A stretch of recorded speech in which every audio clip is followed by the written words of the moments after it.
I woke up to find that cats had taken over the world. Humans had become fragile little creatures. Cats went to work to support their humans. People who originally owned cats were thrilled. Stray humans, unclaimed by any feline, ran around begging to be adopted just to survive. I was a stray human. To be precise, I was a little different from the rest. I wasn't a feral human who had never been kept. I used to keep 3 cats. It's just that they had all abandoned me. Baby, take me home with you. I had finally found a kitten that looked gullible enough, but its mother showed up the very next second. An elegant tortoiseshell cat tilted her head and looked at me. Human, who are you? Why do you smell like ash? Before I could open my mouth, a tabby cat wearing a suit strolled over from a short distance away. The moment our eyes met, he looked away. Oh, it's just my idiot. Son, say hello to your grandma. My brain stalled for a second. Then my eyes widened. Patch. Is that you, Patch? I've been looking everywhere for you. I lunged forward and pulled the tabby cat into my arms. He was pure muscle now, his physique stretching his suit taut. Right now, he was struggling desperately in my embrace, completely losing the cold, tough demeanor he had just shown. Let go, let go. My wife and son are watching. I sniffled, rubbing my face against his expensive-looking suit. Patch, where did you run off to? How could you abandon your mother? The tabby cat's tail puffed up. He raised a paw to scratch my face, and I instinctively squeezed my eyes shut, but all I felt were his soft toe beans. Patch, did you step in your litter box without washing your paws? It stinks. Before I could finish, that stinky little paw clamped over my mouth. I shouldn't have abandoned you, okay? Stop calling me Patch in front of my wife and son. I stared at the bristling tabby cat, my eyes shining with absolute adoration. My Patch was still just as cute, and his temper was just as bad. The tortoiseshell cat, wearing a pearl necklace, chuckled softly beside us. Her voice was gentle. So you're Ash's mother. No wonder. Ash hasn't been this happy in a long time. Happy? I looked at her in confusion. Patch was literally baring his teeth at me in anger. The tortoiseshell walked up to me, her eyes sparkling. Yes, Ash's tail is sticking straight up in the air. A cat only does that when he's truly delighted. My eyes widened in pleasant surprise. So even though my cat had abandoned me, he still cared about me deep down. Idiot, where are you living right now? The tabby didn't deny it. After all, he couldn't force his tail down. He tried his best to keep a straight face as he asked. Mentioning this made me feel incredibly wronged. I have nowhere to go. The Feline Affairs Bureau repossessed all the houses. I had been kicked out onto the streets without a penny to my name. Otherwise, I wouldn't have resorted to trying to trick a kitten. Humans who have been claimed by a cat need to go to the bureau with their feline to get a resident ID. Only then can they rent an apartment. I've been sleeping under a bridge for 3 days. I shot him a resentful glare. Seriously, was this any way to treat me? If I hadn't happened to bump into him, this bad kitty who abandoned me would just be living his best life out here, with a wife, a son, and plenty of money. He had it made. The tabby didn't say a word. His son, that tiny little furball, softly rested his paws on me. Grandma, I'll take you tomorrow. There was always a special bond across generations, and I finally understood what that meant. No one could say no to a fluffy little kitten. I scooped the little furball right up and buried my face in his chest, taking a huge, deep sniff. Grandma loves you to death. The tortoiseshell had never seen anything like this. Watching her son get sniffed so hard his eyes were rolling back in his head, she instinctively moved to stop me, but the tabby called her off. It's fine. She's just like that. She's been a bit unhinged since she was little. I didn't care what he said. I was just a pathetic little human who finally had a cat to claim her. Honestly, even when I was a human living in a human world, I had never been this glamorous. Looking at Patch's suit, I knew he was rich, but I hadn't realized how rich. His wife had brought the little one to the park to play today, which was how I happened to run into them. The tabby led the way to a stretched Lincoln parked by the curb. A cat standing by the car door nodded in greeting. As I stepped up into the vehicle, I stumbled slightly, and a furry little paw caught me by the backside to steady me. I looked down to see a small black cat dressed in all black, standing on his tiptoes and giving me a respectful nod. "Careful, ma'am." This had to be Patch's personal bodyguard. He had quite a bit of strength in his paws, I noted. The tabby frowned, glancing over, before gently catching my sleeve in his teeth and tugging me the rest of the way into the car. I found it amusing as I slid into the seat. I watched the black cat turn and get into the escort vehicle behind us before Patch finally let go of my sleeve. I reached out and softly rubbed his head. "Patch, why are you still so jealous?" Back when we lived together, it was in the countryside, at my grandma's house. He never used to let me pet him, always sitting far away under the low stool in the yard. But the moment the neighbor's dog came close, or if my grandma's chickens wandered over, Patch would stand up. He wouldn't touch me, but he wouldn't let anything else touch me either.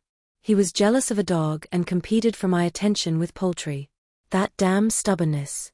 Sitting across from us, the tortoiseshell turned her head and asked me with a smile, "Human, tell me some stories about Ash when he was little?" I paused, and the tabby let out a soft scoff. That was so long ago. There's no way her brain can remember. I thought about it carefully and answered in earnest. When I first brought him home, Patch was less than half the size of this little guy. I cradled the little furball in my arms. The kitten blinked his big round eyes, looking up at me. I continued. He was so tiny back then, about the size of my palm, and completely covered in fleas. I got some warm water to give him a bath, and he shrieked so loudly, screaming his lungs out like I was trying to drown him. The tabby turned his head away. I thought he might be feeling embarrassed, but instead, he looked at me with bright, glistening eyes. "It's been so long. You still remember?" Of course I remembered. I rolled up my sleeve, showing the tortoiseshell 3 faded white scars on the side of my arm. "Look, the very first day I had him, he scratched me right here. I even had to go get a rabies shot. It hurt so much." The tabby curled his lip, twisting his head to the other side as he muttered under his breath, "It hurt me too." I didn't quite catch that, so I leaned in and asked, "What did you say?" The tabby still didn't like me getting too close, using his stinky little paw to shove my face away. Patch's house was massive, so huge that standing at the front door rooted me to the spot in awe. 2 young female cats in maid outfits greeted us with sweet voices at the entrance, while an elderly servant cat cleaned nearby. The yard was entirely planted with apple trees. I turned to look at Patch. "There are so many apple blossoms. It's beautiful." The little furball curled up in my arms started purring and making biscuits, acting so adorable that my heart completely melted. "Grandma, cats can't eat apples, but my dad loves apple blossoms." Dad and Mom met under an apple tree. I looked at him in surprise. This tabby cat was actually quite a romantic. Patch told me that his wife was going shopping with her friends tomorrow, so he would be free to accompany me to get my resident ID. But I had clearly seen a bunch of cats calling him just in the short time we'd been there, asking him to sign documents. I didn't expose his lie. He was obviously swamped with work, but he stubbornly refused to admit it. I declined without a second thought. Even though the little furball was still a baby, in this world, he was perfectly qualified to act as the family representative to get my ID sorted. Patch didn't force the issue. He fetched a set of keys from the study and led me toward a large room. I followed him, a bit dazed.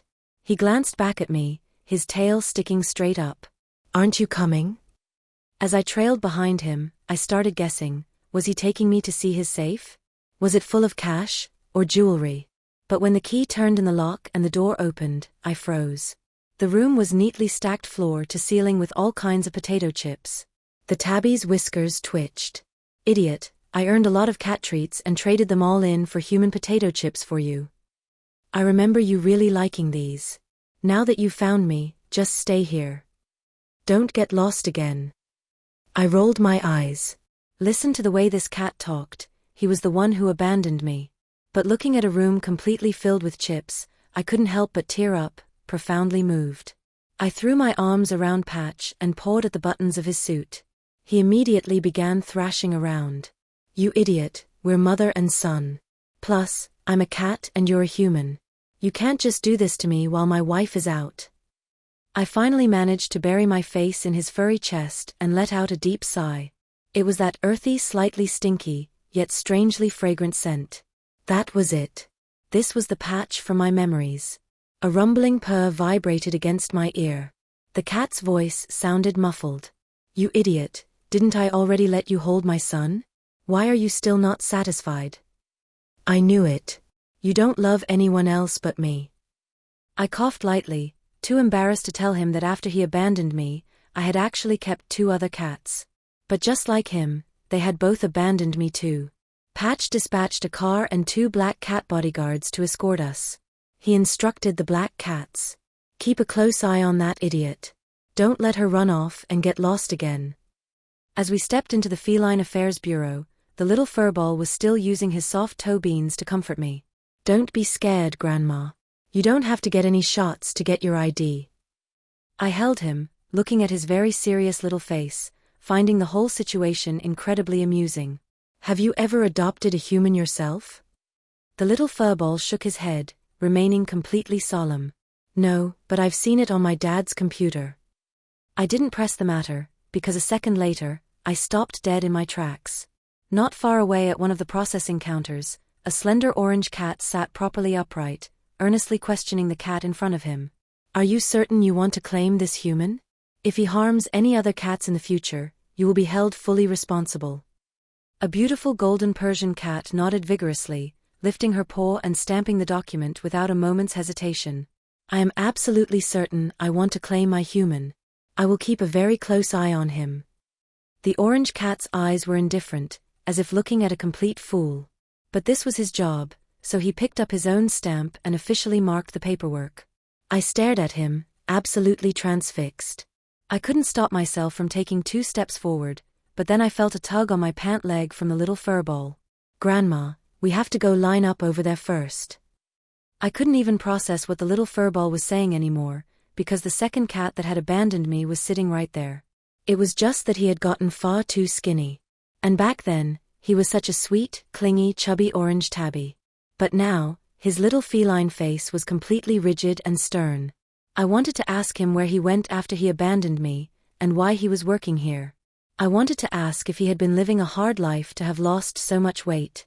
But as I stood in front of him, I choked up, completely unable to utter a single word. When Patch abandoned me, I was sad, but Patch was doing exceptionally well. He had a family, he had money, and he was virtually the same as he used to be. "Biscuit." I called his name softly. The orange cat, who had been looking down sorting files, suddenly slashed his claws right through the paper underneath. He jerked his head up to look at me. My tears instantly spilled over. My Biscuit had become so skinny and small, all sharp angles and bones. He didn't look cute at all.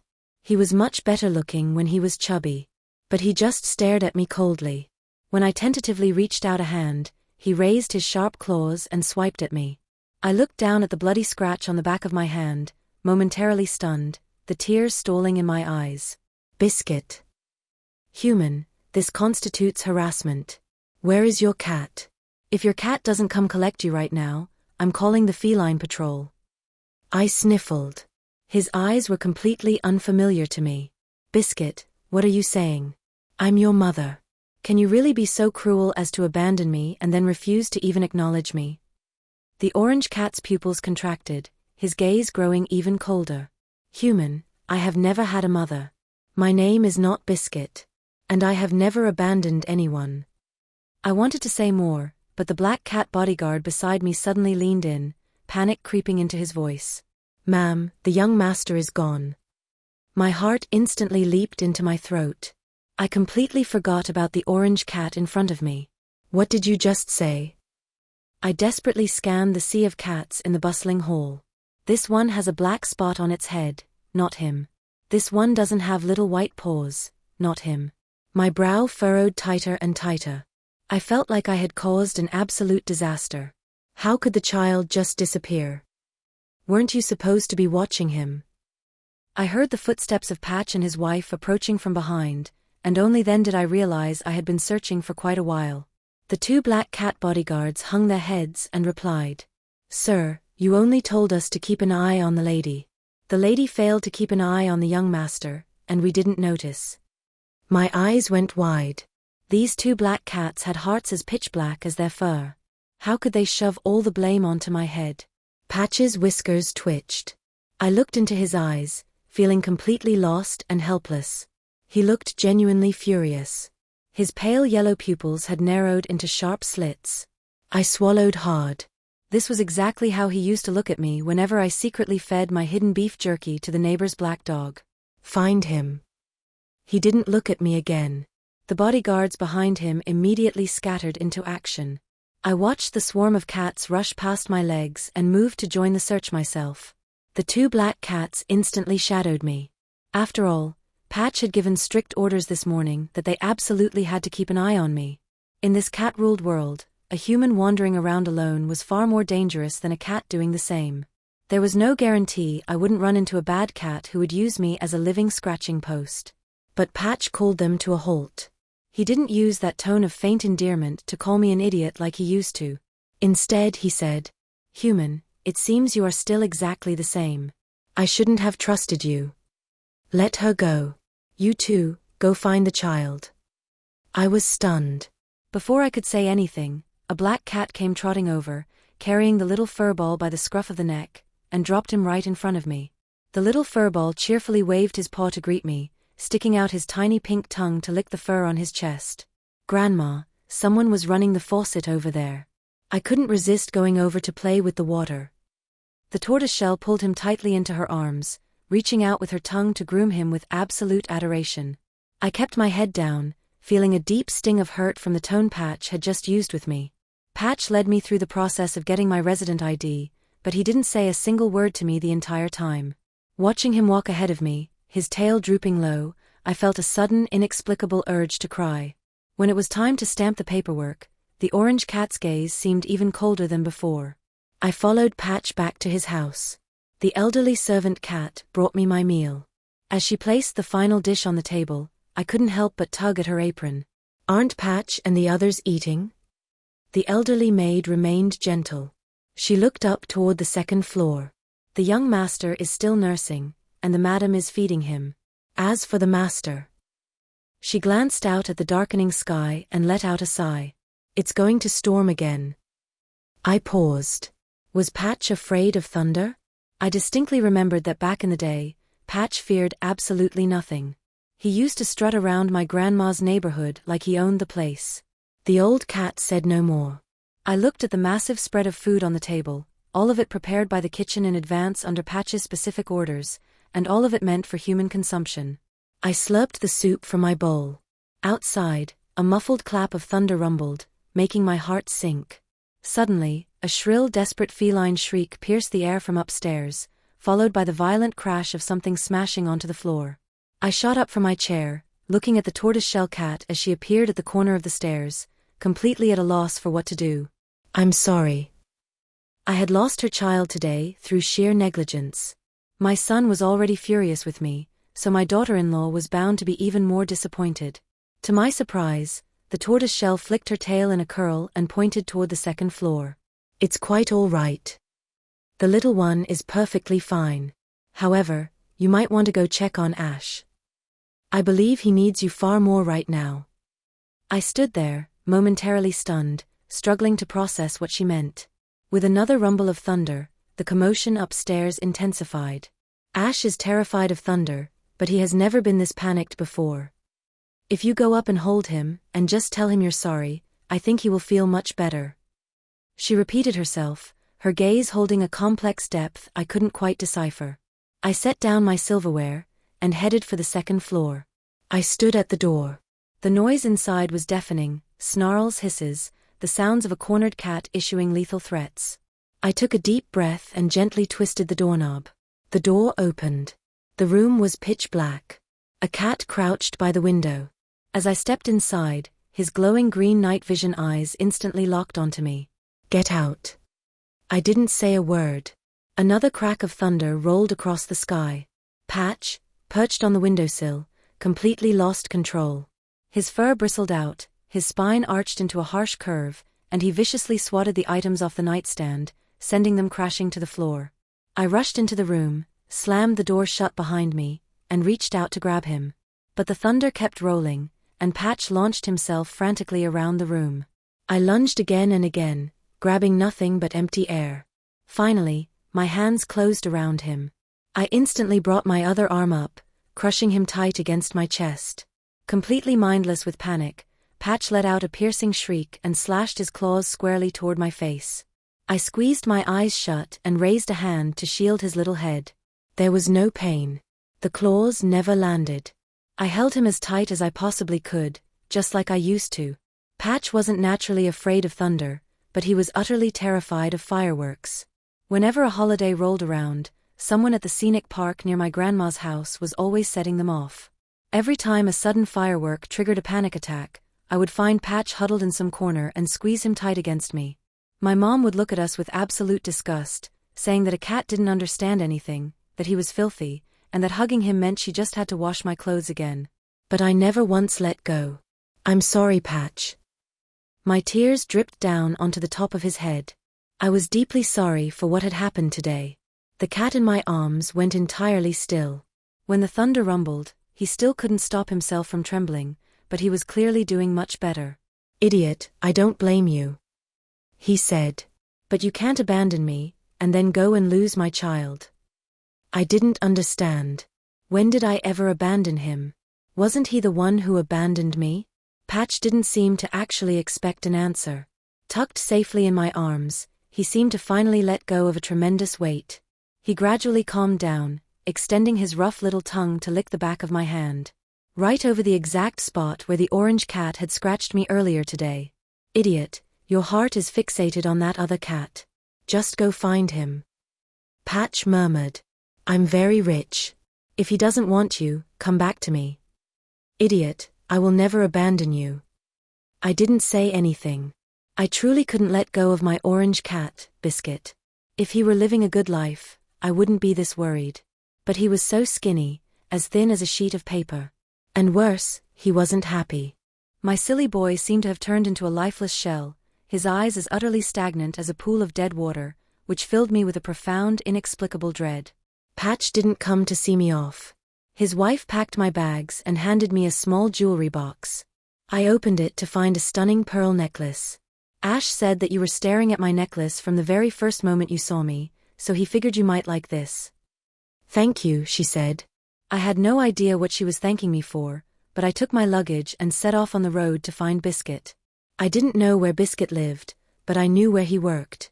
So I waited outside the Feline Affairs Bureau with my suitcase. I waited until night fell and the cats started pouring out, one by one, before I finally spotted Biscuit. He had a briefcase tucked under his arm and was locking the front doors of the bureau. It looked like he was the last one to leave the office. I walked up and stood quietly behind him. "Biscuit, why are you working so late? Are you really hurting for money?" He flinched in surprise, then quickly schooled his little feline features into a grim expression, sidestepping me and walking away. I followed him, the wheels of my suitcase rattling loudly along the pavement. Finally, the orange cat came to a halt outside a high-end apartment complex. He turned back to look at me, his eyes full of irritation. "Human, stop following me. You have the wrong cat." I shook my head. He was my cat. How could I possibly mistake him for someone else? He stared at me with visible frustration. "Then you can just stand out here." Any apartment complex with even a slight hint of luxury required paw-print identification to enter. Humans had to swipe their resident ID cards at the gate. My resident ID was registered to a completely different building. I couldn't get inside. I stayed rooted to the spot, letting out a sigh as I watched Biscuit slowly walk away. My little cat really didn't like me. But I guess that made sense. If he liked me, he wouldn't have abandoned me in the first place. Once I managed to fatten him up a bit, I'd have peace of mind. Then I would stop bothering him and obediently head back to Patch's place to help take care of the kid. The night was freezing. I crouched down by the flower bed next to the apartment gates. A stray human out at night with no cat to claim them was in extreme danger. If I ran into a bad cat, I could be dragged off and used as a scratching post at any moment. I shivered violently. When I raised my eyes, I found the expressionless orange cat standing right in front of me. My face lit up. "Biscuit." He seemed to utterly despise me calling him that. His voice was icy. "You can only stay for one night. Aren't you registered to a cat? Go back to your cat tomorrow. I had no idea how my soft, chubby, fiercely clingy giant orange tabby had turned into this, but in the end, he still couldn't bear to leave me standing outside in the cold. Biscuit's apartment was huge. I had assumed that as a regular office worker, he definitely wouldn't be as rich as Patch, but his place was quite literally piled with cash. I stared in sheer disbelief. What kind of weird fetish was hoarding massive piles of money directly in your house? Biscuit certainly never had a hobby of collecting cash back in the day. He pointed to the sofa and stated, "You're sleeping here tonight. You are not permitted to go anywhere else. Tomorrow morning, you return to your cat." I entirely ignored his order, wandering freely around the apartment. Despite what he said, he didn't try to stop me. By the time I came out of the bathroom, he had already retreated into his bedroom. I paused in surprise. Was he not even going to eat dinner? No wonder he was so skeletal. I dug some chicken breast out of the fridge, remembering the homemade cat food Biscuit used to love the most, and got to work in the kitchen. When I brought the freshly made food to the table, I found him standing in his bedroom doorway, glaring at me coldly. "Why did you make this?" I was taken aback. "Did the smell draw you out? Mom's cooking is still delicious, isn't it?" Biscuit was the most gluttonous of my 3 cats. No matter what I was eating, he would practically climb me to steal a bite. I couldn't count the number of times I had reached out to pinch his squishy little belly. "Biscuit, we really need to go on a diet. Getting too fat is going to ruin your heart health." But back then, he would just act cute, rubbing against me and acting like an absolute Velcro cat. "Once you're done eating, throw it all out. I do not want to see any of this left in the kitchen tomorrow morning." With that, the orange cat turned around and slammed the bedroom door. I frowned deeply. "This isn't for me. This is your dinner." No cat answered me. I instantly felt my temper flare. "You stinky little brat, trying to give your mother the silent treatment."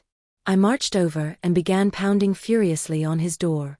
Finally, the door was wrenched open. The orange cat stood in front of me, baring his fangs. "What on earth do you want?" I grabbed him firmly by the scruff of the neck and hauled him into my arms. Looking at the orange cat, who instantly went limp and docile with confusion, I let out a soft huff. I had raised this rascal since he was the size of my palm. Did he really think I didn't know how to handle him? "I don't want anything.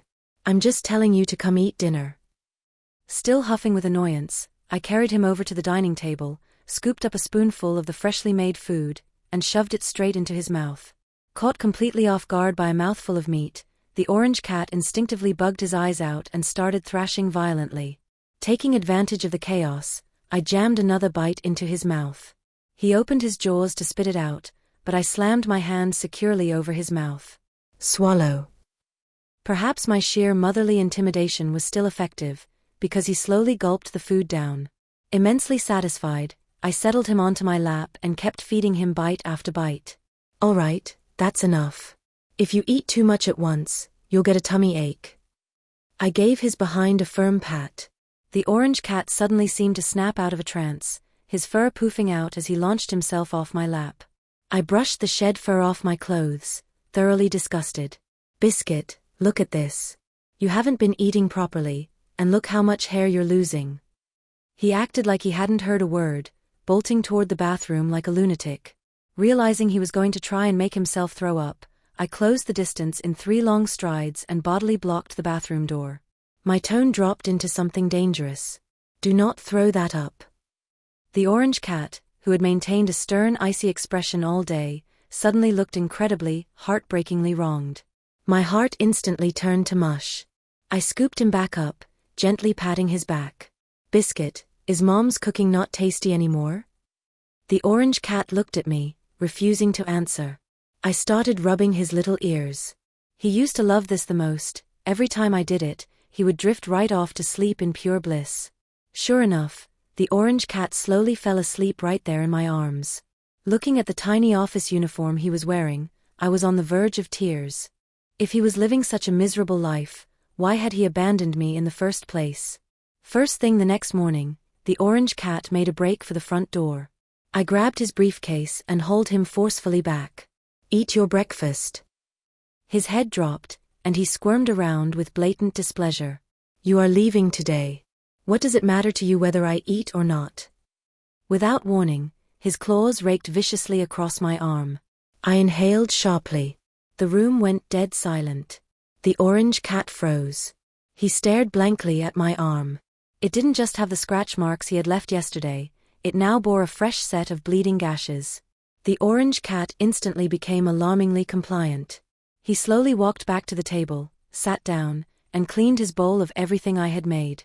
I shoved a packed lunchbox into his briefcase and gave him strict instructions. Finish this for lunch. If you don't eat it, just wait and see what I do to you. He didn't argue. He dug a box of tiny bandages out of a drawer and painstakingly placed 6 of them over my wounds until the scratches were fully covered.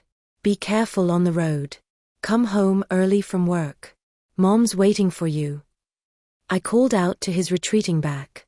The cat's footsteps faltered for a second, but he didn't turn around. At 6 o'clock, the front door swung open. I was in the kitchen prepping shrimp and didn't immediately go out to greet Biscuit. Human. He called out. I was just opening my mouth to answer when I heard a massive crash, like something violently smashing against the floor. This was immediately followed by the orange cat's deeply aggrieved voice. I knew it. A liar is always a liar. I hurried out of the kitchen and saw Biscuit slumped in utter defeat on the sofa. On the floor in front of him sat the lunchbox I had packed for him that morning, thrown roughly onto the ground. The food inside was completely gone. He hadn't even left a single drop of broth. Seeing me emerge, he flinched in shock and practically leaped up from the cushions. I walked over and picked up the battered lunchbox. What's wrong? Was work exhausting today? The orange cat didn't say a word. He just pressed his forehead hard against my arm. Whenever he wanted to act cute back in the old days, he would do exactly this. It was his way of demanding to be held. My heart melted completely. I scooped him up into my arms, and that familiar deep rumbling purr vibrated right next to my ear. This was my Biscuit. The Biscuit who would purr and beg for affection the second he got anywhere near me. During dinner, the orange cat completely polished off the meal I had prepared. He stuck to me like glue, wrapping both of his furry little paws tightly around my arm. He looked up and asked, Human, if a cat gets fat, is it really ugly? I stroked his head affectionately. Why would you say that? If a cat gets fat, it hurts their health, but it doesn't make them ugly. Biscuit is only cute when he's chubby. He stared at me quietly. His eyes were huge and perfectly round, just like they used to be. I officially moved into the orange cat's apartment. He was incredibly well behaved, just as sweet as he had been in the past. When he went to work during the day, he always finished every single bite of the love-filled lunches I made for him. We ate together and basked in the sun together. Day by day, Biscuit's little face began to fill out, rounding out until he no longer looked like a hollowed-out two-dimensional husk of a cat. Today, I made him a carrot-based meal, which he historically hated. He was currently eating it with his nose wrinkled in pure distaste. I flipped on the TV nearby, pretending not to be watching him suffer. But a second later, I saw a familiar face on the screen. The famous feline superstar Grace attended the 10th annual feline beauty pageant today and claimed the championship title by an overwhelming margin. Let us all congratulate. The broadcast roared with cheering crowds. Cats engaged in celebrity worship just as intensely as humans did, but my eyes were locked entirely on the cat standing dead center. She was a breathtakingly beautiful golden Persian. Tiny, delicate diamonds were glued meticulously around the corners of her eyes, and she wore a custom-tailored haute couture gown. The blinding flashes of cameras exploded relentlessly across her face. The orange cat stopped eating and picked up his bowl to go wash it in the sink. I snapped out of my daze and quickly pinned his paw down. Why did you stop eating? I'm full. I frowned. He had barely even started. You're being a picky eater again. Before I could finish my sentence, his tone abruptly turned to ice. I'm not eating. You're a liar. I knew you preferred those skinny, expensive purebreds. If you didn't, you never would have thrown me away. I was dumbfounded. When did I ever throw you away? And besides... There was no way I could explain to him that the only reason I was staring so intently at the golden Persian was because she was the third cat who had abandoned me. I gently patted his head, slowly soothing the violently jealous little feline. If Mom actually cared about breeds, She never would have bought you in the first place." His eyes went wide. I was bought. He had genuinely spent his whole life believing he was the absolute cheapest kind of cat, a free stray picked up off the street. I nodded. Of course. Out of a massive pile of expensive purebreds, I chose you. I wasn't lying. I had originally walked into the pet store with $500 burning a hole in my pocket. But an orange kitten shivering wretchedly by the front door completely stole my attention. The store clerk had explained that one of their expensive breeding cats had managed to sneak out at some point, and when she finally wandered back, she brought this tiny orange half-breed with her. Tossing it out felt too cruel. It was a living creature after all. But keeping it was pointless. Nobody walked into a high-end pet store to pay for a common orange tabby. I bought him. It cost me exactly $5. Because the exact second I got anywhere near him, he started purring like a motor, aggressively shoving himself deep into my arms. He was so suffocatingly attached to me, yet on one completely random afternoon, he leaped out an open window and abandoned me forever. I let out a soft sigh. The orange cat's eyes were practically sparkling with joy. For a brief, staggering moment, it felt like he had entirely reverted to the exact biscuit I had adopted all those years ago. Grace was living an extraordinary life. She was now a prominent celebrity in the feline world, literally radiating glamour and absolute perfection. So I had absolutely no intention of hunting her down to ask why she had abandoned me. As long as she was safe and doing well, that was enough. However, that didn't stop me from becoming her massive fangirl. I joined her official online fan groups and effortlessly blended in with her legions of rabid supporters. I attended live fan meet events. I even printed custom fan t-shirts. I kept this up until one day at the airport, she raised her head, and her stunning eyes collided squarely with mine. After the screaming crowds finally dispersed, I was cheerfully folding up my massive banner when someone called out to stop me. "Human, please come with me. Miss Grace wishes to see you." I froze in shock, followed immediately by an uncontrollable surge of absolute euphoria. The breathtaking golden Persian sat in a chair backstage. A staff member was currently wiping off her makeup, painstakingly peeling the tiny diamonds from the corners of her eyes one by one. Her long fur was immaculate, spilling like liquid silk. Her little feline ears flicked backward, and then she turned her head to face me. "Human, why are you here?" she asked. I suddenly felt profoundly embarrassed. I'm a big fan of yours. I just wanted to come see you." She fell dead silent, staring relentlessly into my eyes. "Human, you shouldn't be here." I blinked in total confusion, entirely failing to comprehend. She gestured vaguely, and an assistant brought me a cup of milk tea. I stared down at the drink. It was exactly my favorite flavor from the human world. A sharp prickle of grief hit the bridge of my nose. "You still remember me, don't you?" She nodded firmly, and then slowly shook her head. "Human, I don't blame you anymore. You shouldn't be here. Go back." Blame me for what? It suddenly struck me, all three of my cats had said variations of this exact phrase to me. But before I could manage to get a single question out of my throat, the staff firmly escorted me out of the room. She had been constantly trying to rush me out. Maybe she had smelled the overwhelming stench of orange tabby on my clothes and hated it. I sighed. A cat's nose is incredibly sensitive. It was perfectly normal for her to be repulsed. If she actually liked me, she wouldn't have abandoned me to begin with. When I got back to the apartment, the orange cat was loudly crunching on a tube of cat treats, gripping the plastic tightly between both paws as he gnawed. My face broke out in an easy smile. He had completely fallen back in love with eating lately, and was currently a wonderfully sturdy, chubby little brick of a cat. He leaned his heavy weight against my side, begging for attention. "Mom, rip this open for me. I can't get it." I effortlessly tore the tough plastic wrapping away. As I lifted my eyes, I caught the live broadcast playing on the TV across the room. For today's event, we have also invited the superstar Grace to grace us with her presence. Let us all welcome.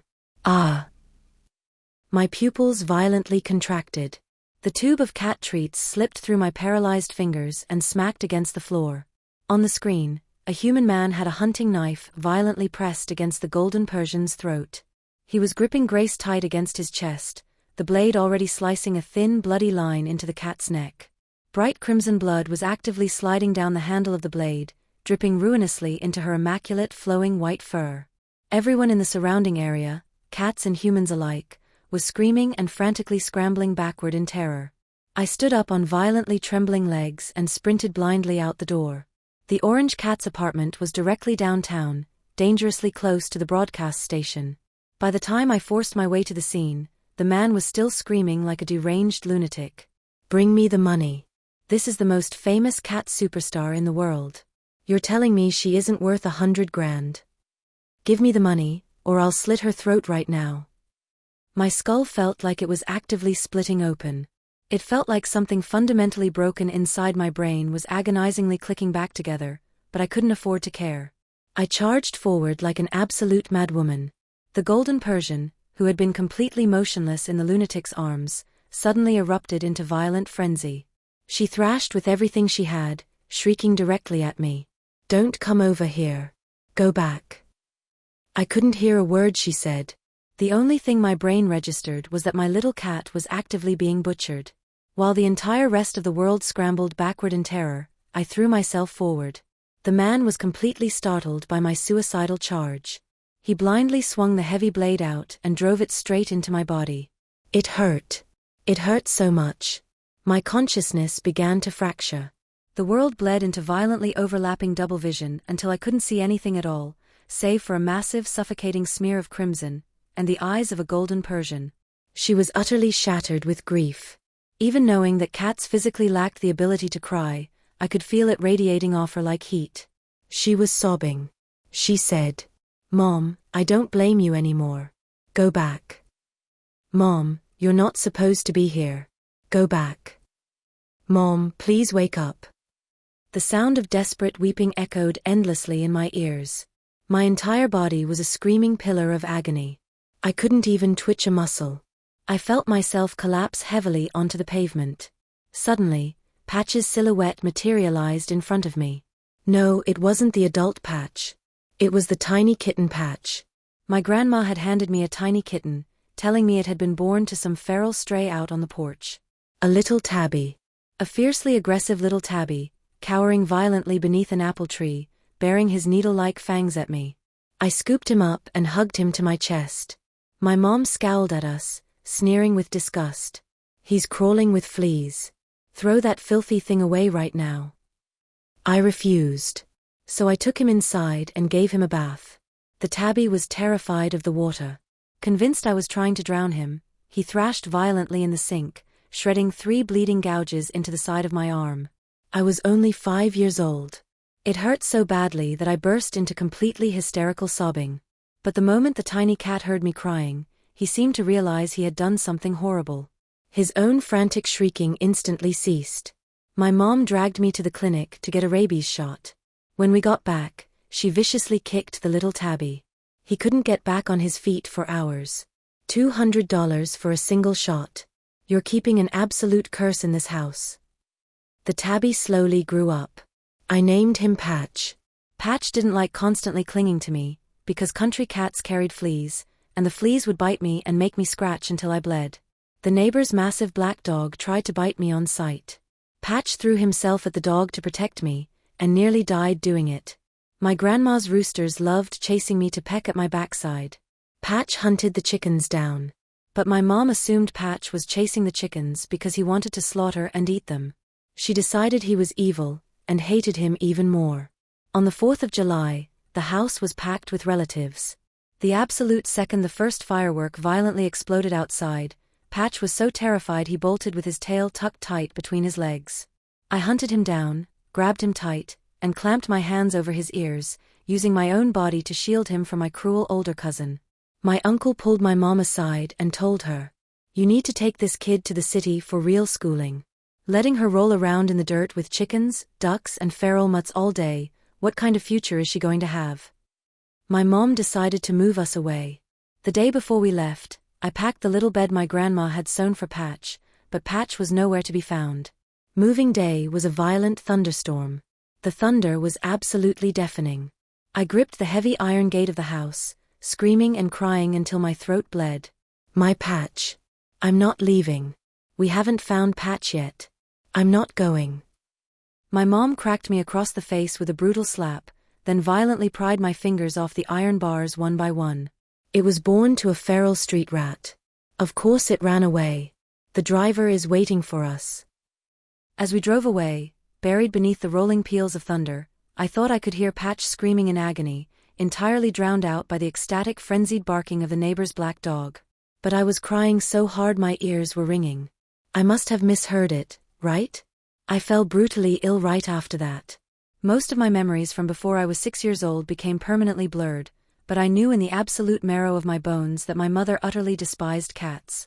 So I waited until I finally graduated high school. In college, I worked half the time to pay for my own classes and rented my own tiny apartment. I bought a scrawny, unwanted orange cat from a pet store. He was incredibly sweet. He clung to me every waking second of the day. When I left for class, he waited obediently for me at home. He had a massive appetite, absolutely obsessed with the homemade cat food I cooked for him. I used every cent of my meager part-time wages to buy him premium canned meat and high-quality kibble. I was still just a broke student. I couldn't afford the absolute top-tier luxury brands, but I still managed to fatten the orange cat up into a solid, heavy tank of a boy. I named him Biscuit. On countless lonely, late nights, he would lie against my chest, purring like an engine, as I talked to him. Once Mom makes a ton of money, I'm going to buy us a massive house. Then Mom can go to work, and Biscuit can wait comfortably at home. And when I come back, the house will just be full of money and Biscuit. I'll be the happiest woman alive. Biscuit was incredibly supportive, meowing back at me to validate my dreams. He probably didn't understand a single word, but my little cat was always my biggest cheerleader. It was the 3rd year I had Biscuit. I was bringing him home from a routine vet checkup. As I dug through my bag for my keys, I grumbled at him. Biscuit, the vet specifically said we need to go on a diet. If you get any fatter, it's going to genuinely hurt your heart. Biscuit let out a protesting meow. Right at that moment, a voice spoke up directly behind me, startled me so badly I nearly dropped my keys. You keep a cat in there? I whipped around. It was my next-door neighbor. We both rented units on this floor, but we didn't know each other at all. His apartment always reeked of a sickening, repulsive stench that I deeply hated. So I just bent down to pick up my keys, completely ignoring him. But he deliberately stepped closer, staring hungrily into my cat carrier. Ha! It's just a worthless street mutt. Not even a purebred. But you fed it so well.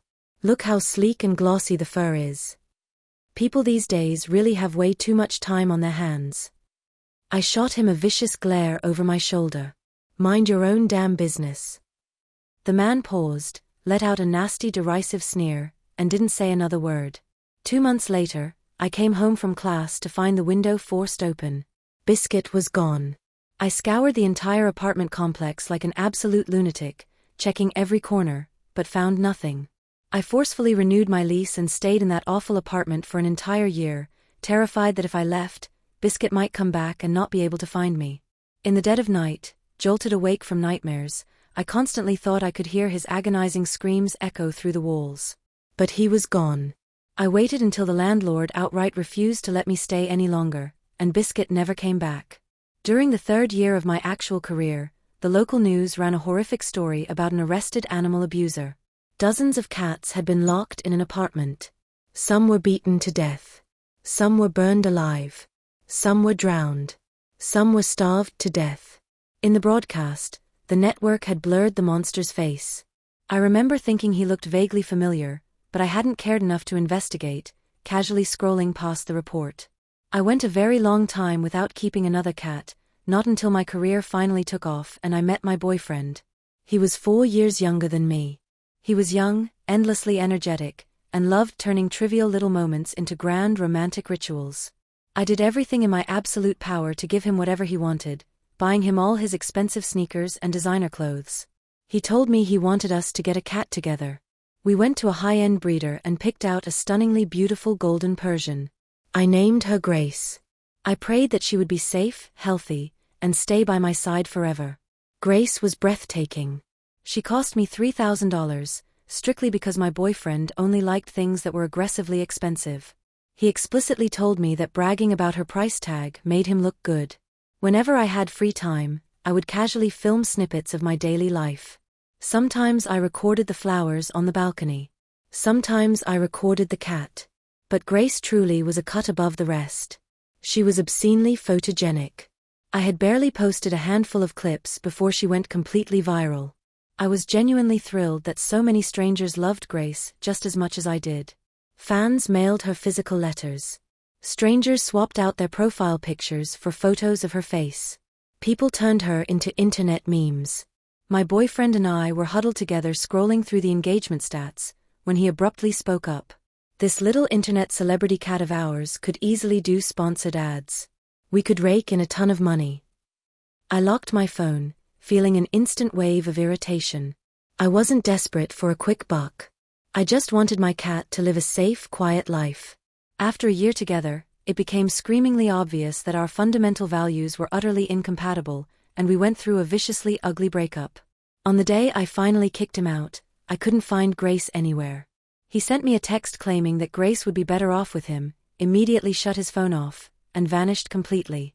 I went straight to the police, but they just brushed me off, claiming it was a civil dispute over stolen property, and that it was far too complicated for them to aggressively pursue. I had zero idea where he had gone. I hunted for him like an absolute maniac for 2 straight weeks, until he finally uploaded a new video online. Genius Kitten Grace Standing Performance. Donate more tips for more tricks. In the video, Grace was shaking so violently it was visible on camera, repeatedly being forced to stand upright on her hind legs. The sight practically stopped my heart with pure, suffocating agony. Thank God a few of the more observant fans instantly realized he was abusing her. They tracked down the IP and messaged me his exact location.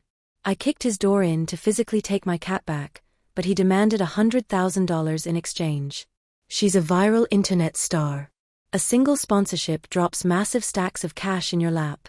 We raised her together. I even bought her treats once. She's shared property.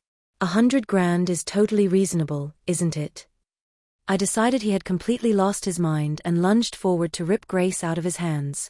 Without warning, he whipped out a hunting knife. I immediately spun around to run, but he grabbed me brutally by the hair. You're years older than me. I wasted a whole year of my life sleeping with you. You're completely loaded, and you won't even give me a measly $100,000. He lost his absolute mind, driving the knife into my body over and over again. I thrashed in blind agony, begging for my life, screaming that I would give him the money. But he was too far gone, his eyes completely bloodshot with the high of slaughter. Everyone online called you my sugar mommy. Why the hell are you so rich? Why isn't all that money mine? A man's shrill, agonizing scream shattered the air, and the brutal weight crushing me into the floor vanished. I forced my head to turn. The tiny, fragile golden Persian had her jaws locked with absolute death-grip ferocity onto the man's arm. My ex went completely berserk. He reached back and violently yanked on Grace's pristine plumed tail, trying to rip her off, but she refused to let go.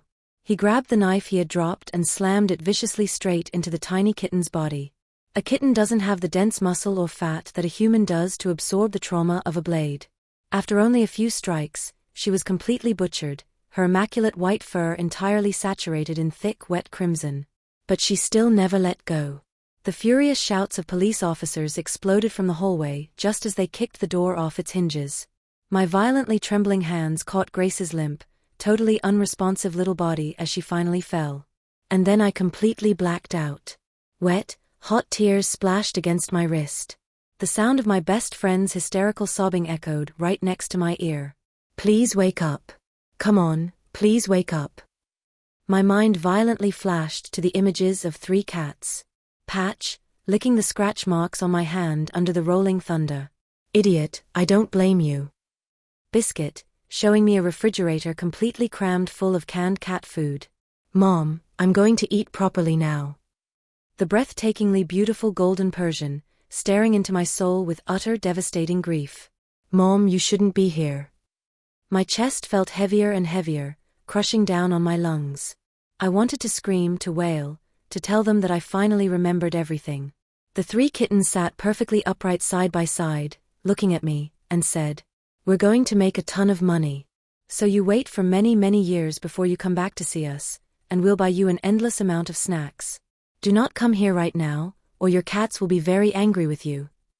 A massive breath tore its way into my lungs, and I gasped violently for air. I ripped my eyes open to see my best friend leaning over me, choking on her own tears. As I stared up at the blindingly white hospital ceiling, my own tears spilled over, crashing heavily into my pillow. As it turned out, none of them had ever abandoned me.